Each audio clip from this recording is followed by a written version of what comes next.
داہیہ کلبی، بنو کلب کا سردار، جب حضور کی خدمت میں حاضر ہوا تو اتنا وجیح تھا، اتنا خوبصورت اس کا چہرہ تھا کہ حضور نے ارشاد فرمایا کہ یہ شکل لے کے جہنم میں چلے جاؤ گے، اتنا خوبصورت۔ بلکہ جب یہ ایمان لے آئے تو جبریل وہی ان کی شکل میں لے کے آئے، اور کئی مرتبہ جبریل امین حضرت داہیہ کلبی کی شکل میں وہی لے کے آتے، اتنے وجیح تھے۔ حضور نے فرمایا یہ شکل لے کے جہنم میں چلے جاؤ گے؟ تو یہ کہنے لگے حضور کیا میری بھی بخشش ہو جائے گی؟ میں نے 70 بچیاں اپنے قبیلے کی اپنے ہاتھوں سے زندہ درگور کی۔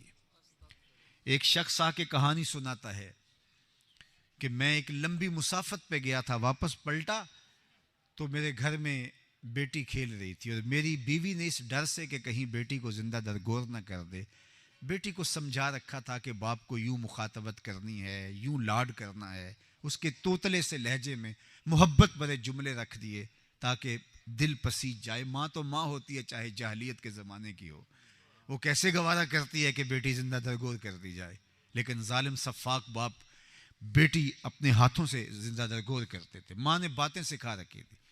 کہتا جب میں گھر داخل ہوا تو وہ دوڑ کے میری ٹانگوں سے لپٹ گئی اور یا اباتا ہو کہہ کے مخاطبت کرنے لگی۔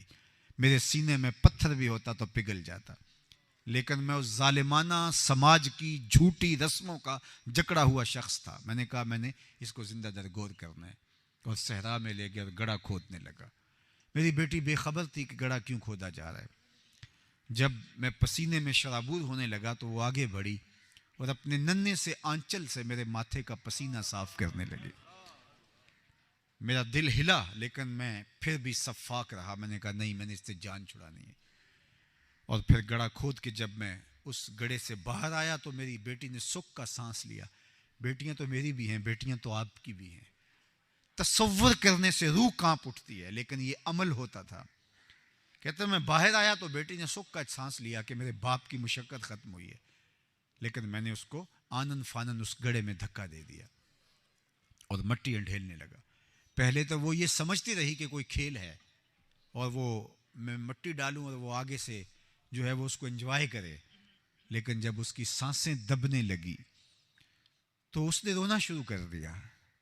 ننھی سی معصوم پریا معصوم سے ننھے ہاتھ جوڑ کے مجھ سے زندگی کی بھیک مانگنے لگی کہ میں آپ سے کھانا نہیں مانگوں گی، آپ سے کچھ طلب نہیں کروں گی، میری زندگی بخش دی جائے۔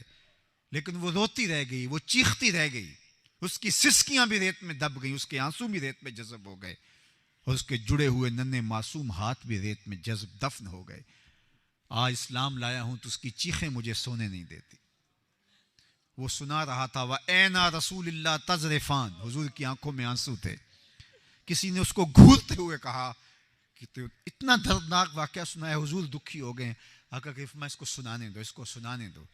بیٹیوں کو باپ زندہ درگور کر کے فخر کرتا تھا، میں نے پگڑی بچا لی، آبرو بچا لی۔ جب بیٹیاں زندہ درگور ہو رہی تھی، نہ کوئی ایف آئی آر کٹتی تھی، نہ کوئی موم بتیاں جلاتا تھا، نہ ان کے لیے کوئی مقدمہ درج ہوتا تھا، نہ ان کے لیے کوئی سوگ کی چادر بچھا کے بیٹھتا تھا۔ بس ماں چھپ کے آنسو بہا لیتی اور معاشرہ فخر سے سینہ چوڑا کر کے چلتا کہ ہم نے بیٹی سے جان چھڑا لی۔ پھر ایک آواز گونجی جو شرق سے غرب تک سنی گئی، شمال سے جنوب تک پہنچی، صدیوں کا فاصلہ طے کر کے آپ نے بھی سنی ہے، اور وہ آواز میں نے بھی سنی۔ میرے آقا کی آواز تھی، لوگوں سن لو، فاطمہ میرے جگر کا ٹکڑا ہے۔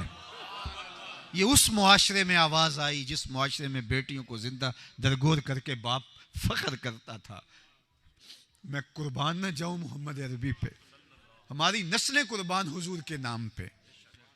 آج بیٹیاں، میں آج ہی ایک یونیورسٹی میں اس سے قبل گفتگو کر رہا تھا اور بیٹیاں بھی موجود تھیں، اور آج مغرب کے چونچلے اور جگہ جگہ مختلف نئے ازم اور نئی جدت کے نام سے چیزیں، تو میں نے کہا کہ کن ازموں کی طرف اور کن نظریات کی طرف ہم سفر کر رہے ہیں۔